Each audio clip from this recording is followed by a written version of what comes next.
আজ বানাবো সাবুর লুচি আর আলু ভুনা। ইস্কন মন্দিরের ভক্তরা একাদশীতে খেয়ে থাকেন। আপনারা একাদশীতে কিংবা যে কোনো নিরামিষ দিনে এই সাবুর লুচি আর আলু ভুনা খেতে পারেন। এখানে আমি 200 গ্রাম সাবুদানা নিয়েছি, সেটাকে শুকনো খোলায় 4-5 মিনিট ধরে ভেজে নেব।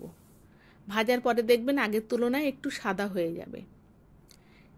ভাজা হয়ে গেলে আমি তুলে নিলাম, নিয়ে একটা মিক্সিতে দিয়ে পাউডার বানিয়ে নেব। এখানে আমি একটা আলু সিদ্ধ নিয়েছি, আলুটাকে একটু গ্রেট করে নেব। আলু আমার গ্রেট করা হয়ে গেছে, এদিকে আমার সাবুদানাটা পাউডার করা হয়ে গেছে। একটা বোলের ভিতরে সাবুদানাটা নিয়ে তার ভিতরে জোয়ান, সন্দব লবণ আর সাদা তেল দিয়ে একটু হালকা হাতে মেখে নেব। তারপর আমি এখানে আলু সিদ্ধটা দিয়ে দিলাম, সেটা দিয়ে ভালো করে মেখে নেব।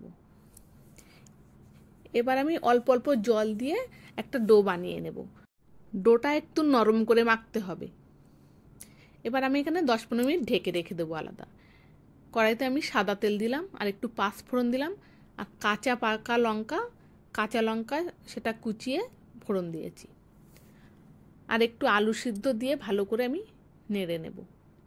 তারপর একটু সন্দব লবণ দিয়ে দিলাম, দিয়ে আমি ভালো করে আবার একটু কষে নিলাম। ভালো করে কষা হয়ে গেলে একটু জল দিলাম, দিয়ে ভালো করে ফুটে উঠলে একটু ঘন ঘন হয়ে গেলে নামিয়ে নেব। দেখুন কত সুন্দর লাগছে, সাদা সাদা লাগছে তরকারিটা। এখানে সাবুদানার ডোটা দেখুন কতটা নরম সফটই হয়েছে। তার থেকে আমি একটু লেচি কেটে নিয়ে এবার আমি লুচি বেলে নেব। লুচিটা যখন বেলবেন তখন একটু সাদা তেল দিয়ে লুচিটা বেলবেন। একটা বাটির সাহায্যে আমি কেটে নিলাম, যাতে গোল হয়, দেখতে সুন্দর হয় তার জন্য। এই লুচিটা কিন্তু খুব পাতলা করা যাবে না, একটু হালকা মোটা করতে হবে। খুব পাতলা করলে বেশি ফুলবে না। এবার গরম তেলে ভেজে নিলেই হয়ে যাবে। দেখুন সবকটা কিন্তু একদম ফুলে ফুলে লুচির মতো ফুলবে। এতটাই সফটি আপনারা না খেলে বুঝতে পারবেন না।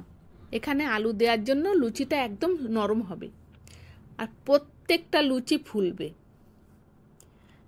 আমি আরেকটা লুচি করে দেখাচ্ছি। এখানে দেখুন যেটাই দেব সেটাই ফুলবে।